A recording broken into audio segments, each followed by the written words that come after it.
What is the tea? The girls are fighting. No! The girls are fighting. Why?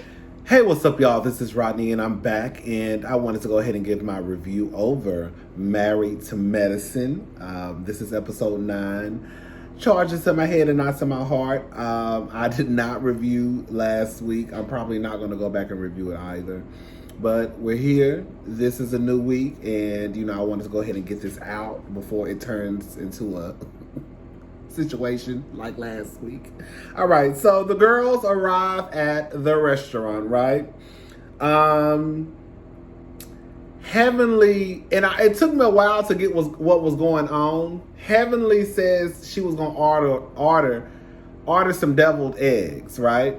And I don't think Jackie likes to call the deviled eggs because when she made a comment later in the episode about calling the eggs angel eggs or something, so Heavenly said, they have deviled eggs, and she kind of laughed, and she looked at Jackie, and Anila asked, what did she just say? Toya tells Anila to shut up. Like, she told Anila to shut up a couple of times, I believe. Jackie tells Toya, Anila is not your little sister. Heavenly comes out and says, girl, she's your Muppet. Girl. Anila, you are a grown woman. Do not let no other grown woman sit there and tell you to shut up. Especially, it would be, I don't know, girl. I can get in some situations how you might be best friends and your friend probably going off, and it's kind of like, girl, just shut up, let it go. You know what I'm saying? I can get in some situations how you may, but in this situation, girl, it was just girl, girl, Toya really came at Anila a little too harsh, in my opinion. Girl, just shut up. Girl, because she asked, what did Heavenly say? Girl, what? Okay. Carrie and Lisa Nicole make it to the restaurant. I still really don't understand why Lisa is on this show at this point. We're episode 9, and she still hasn't done anything in my opinion, where they should have brought her back. Carrie clearly is trying to keep up the mess. But but Lisa Nicole, why are you even here? Carrie comes in and she mentions daddy. Heavenly tells Carrie, you refer to my husband as Dr. Damon. And then she says Dr. Damon daddy. LaToya says that Carrie is a black woman trapped in a white woman's body.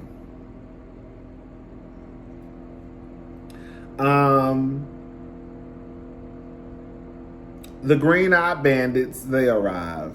Giselle and Robin. I hated Robin's braids. What is so crazy to me? No tea, no shade to the girl who braided Robin's hair. But you know how sometimes you can look at somebody's braids and they look like it's a beginner, someone who just started braiding did that. To me, Robin's braids gave me very beginner, freshman in, the dorm, the girl who does braids on the side to try to, get an extra, get some extra coin. I didn't like Robin braids.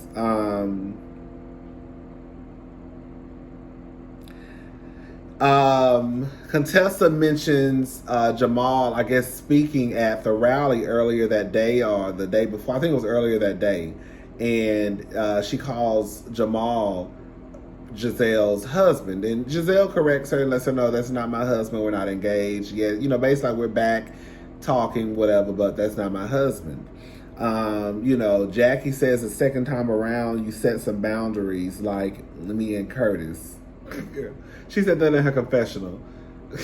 So y'all done set no boundaries when y'all, girl, I don't understand, girl. Just say y'all give y'all husbands a pass to cheat. Just say that. I really think that y'all will be a lot less stressed out if y'all just tell y'all niggas from the get-go, I understand you probably gonna cheat on me and I'm gonna stay.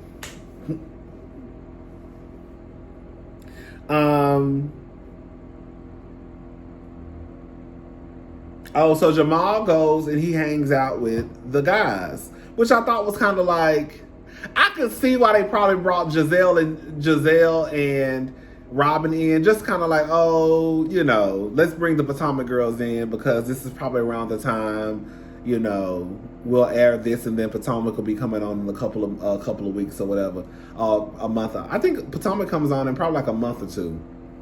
So okay, but I didn't understand the purpose of Jamal going and hanging out with the guys. I just didn't. You know what? I'm gonna say something, and y'all can take this how y'all want to take it. I watched Real Housewives of New Jersey, and I have come to realize that those men, they ain't shit either. Like, as far as like, they want a woman to be at home barefoot and pregnant, especially Joe. Hello? But I just feel like when it comes to them, they're like so much more fun than like, the white boys funner than the black boys. I'm sorry. Y'all can take that how y'all want to take it. They like to have fun. It's like, I don't know. It's just weird to me. I don't know, girl. Maybe I'm talking too much. Lisa Nicole brings up a midlife crisis, and then Contessa says that Scott turns 50. I did not know Scott was about to be 50. Scott fine to me, girl. I don't care what none of y'all say. I thought Scott was in his 40s. I mean, girl, he's 49, but I thought he was probably like in his mid 40s, probably like a little bit under, like 44, somewhere around there. But I did not think that he was, you know, basically about to be 50. Giselle asked Lisa Nicole, is she still married? Because wasn't there some issues there? I said, okay, this is why they brought Giselle. So she could get some mess started with Lisa. Okay, I said, I got it. Cheating is not a deal breaker.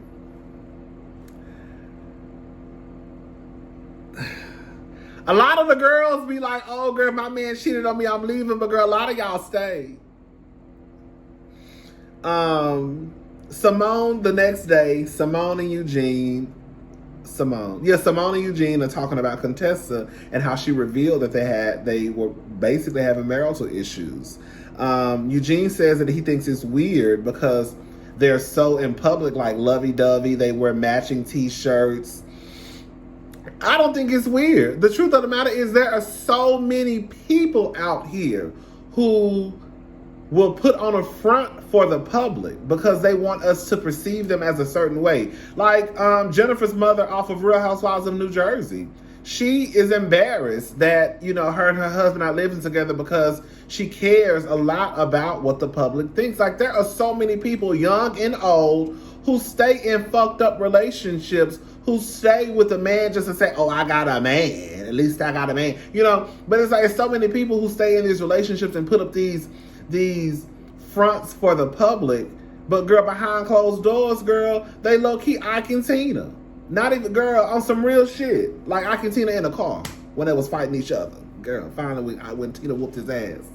So it's like, and Contessa says in another scene that they have gotten into, not like Rihanna and Chris, but girl, it's gotten to the point where, bitch, like, they really just be like, I was like, girl, y'all really probably be going in on each other when these cameras not around. So it's like, people, I didn't think it was strange. I thought it was spot on how couples act in real life. Girl, we're going to go outside. We're going to put up a good front. Girl, we're going to let these girls know that we love each other. But girl, when we get back home, girl, we throwing bottles. Girl, we breaking dishes. Bitch, we fucking each other up. Girl, I'm scratching your face. Girl, you throwing me against the wall and we fighting.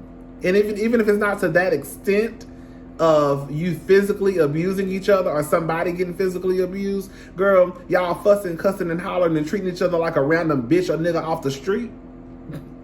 So anyways, Toya, she hurried up and threw her kids back in school. Toya said them kids was getting on her nerves. You know, Toya, Anila did the same. Toya asked Anila, does she really need a nanny? This is the thing, right? The last bitch who need to be giving any type of financial advice is Toya. However, just because but I also think because Toya has been through it, it's kind of like saying a crackhead can't tell you not to do crack. Girl, sometimes those are the best people, right? So it's like, Toya has been through this before. So even though Toya is sorry and lazy, right? That doesn't mean that Toya can't give advice on how, okay, girl, you can't even pay fucking makeup artists, which I think Anila should have got her motherfucking ass whooped, right? You can't even pay somebody the money that they're owed. Girl, clearly your man is stressed out over X, Y, and Z. Maybe you don't need a nanny. Maybe instead of hiring someone to do your makeup, bitch, you might need to learn how to do your own makeup, right? So there are some things that I feel like Toya was trying to tell her, like, girl, maybe you might need to cut this out if it's like, if y'all are having these finance issues, right? These financial issues. How much do you make off blogging? But I also feel like Toya, I don't know, girl. This is the thing, right? I also felt like Anila made a good point too, like, girl, blogging is what helps me because I think she said she gets free clothing. So it's kind of like, girl, if her blogging, even if it might not bring in enough money to the point where it put a dent in the bills, if it's helping to the point where she doesn't have to spend money on clothes and she gets these free clothes, it's kind of like, okay, I can see where Anila may be coming from on that point.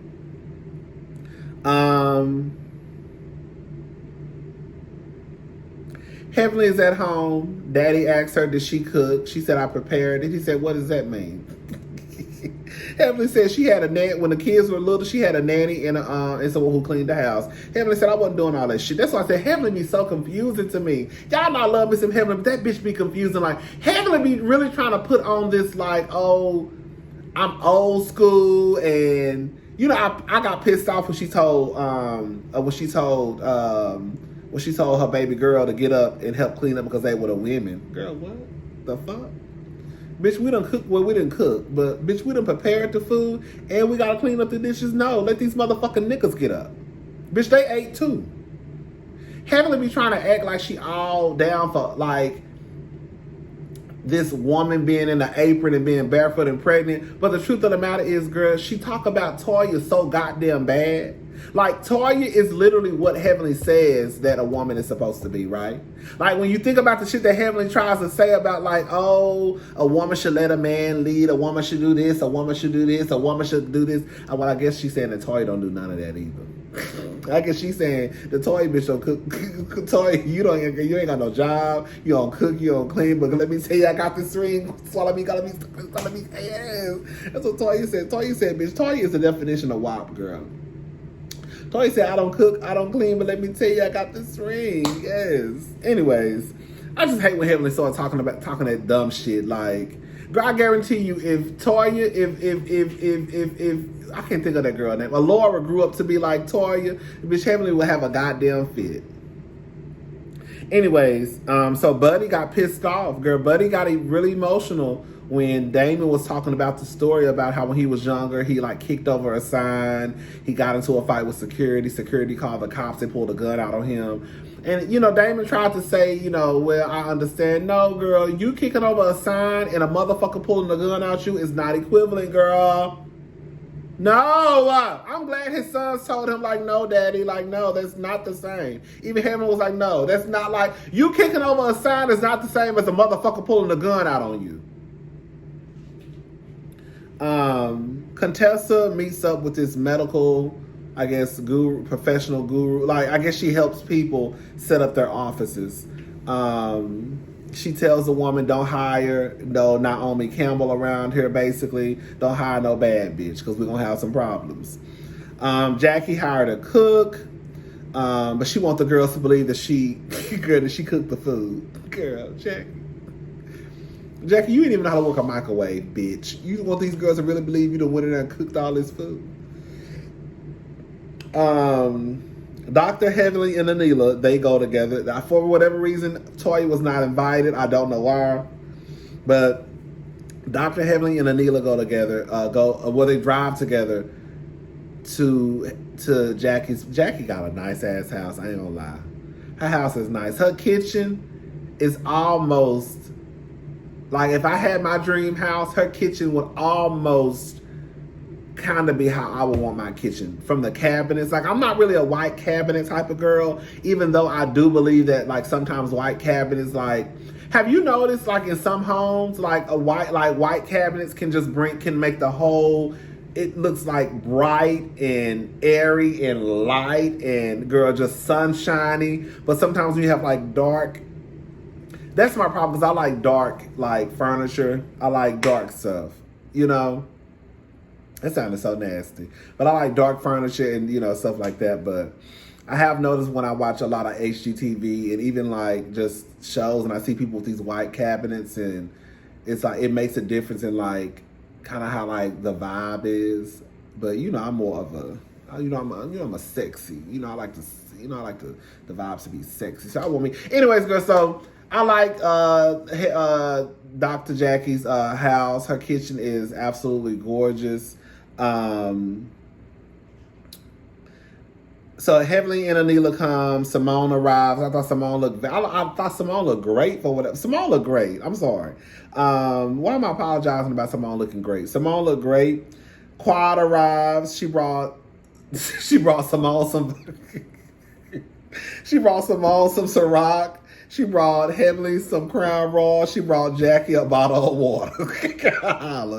Girl, she shook Anila's hand, but she's kind of like, girl, it was just like a, hey, girl, how you doing? Because quiet as his kill, this the bitch who's taking my motherfucking job. Fucking bitch. But girl, Heavenly said in one of her reviews that she don't know, but she thinks that Quad got demoted because she said Quad was showing up to scenes late. And I think Quad was getting into it with the people. Basically, Quad started smelling herself. And then people told her, bitch, you got us fucked up. And so she felt like they demoted Quad to teach Quad a lesson like, bitch, don't play no games with us. Jackie brings up her and Simone's relationship. And then she, you know, that's like the segue to go into Heavenly and Quad's situation. Quad says that when she saw the emoji, she thought that Heavenly was calling her stank. Now, I will say, in Quad's defense, I don't have an Android. But I do know that some of the emojis that we have on iPhones, they do look completely different on Androids. Even if you post something like to Facebook, if they don't have the emoji will change. So I'm trying to give Quad the benefit of the doubt that when she saw this, but it's kind of like she didn't send this to you. Well, I was going to say she didn't send this to you in a personal text message. She posted this online. So maybe Quad was telling the truth about when I opened up my Instagram and I saw the emojis, it looked like you was calling me stank, basically. Heavenly says you need to own your shit. Let me tell y'all whole something. I ain't never seen two bitches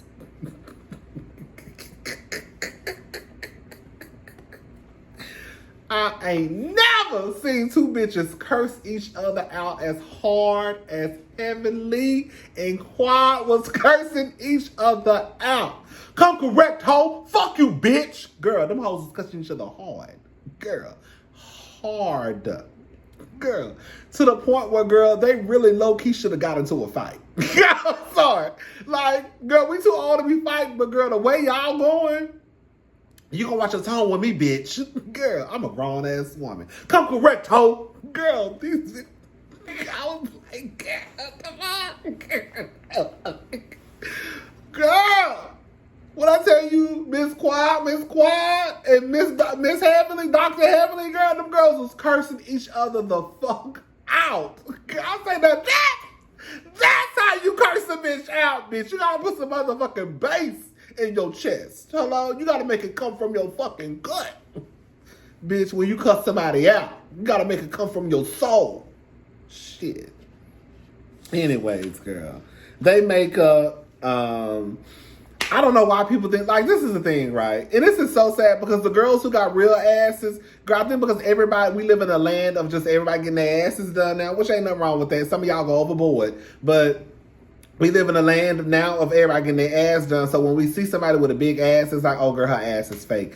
I'll be honest. I'll be the first one to say, girl, when I see girls with big asses, I automatically think it's fake. Just because everybody get their ass done. So I think everybody else got a fake ass now. Anyways, girl, that was the end of the episode. They make up, they hug each other, and it's over. All right, y'all. I'll talk to y'all later. Bye.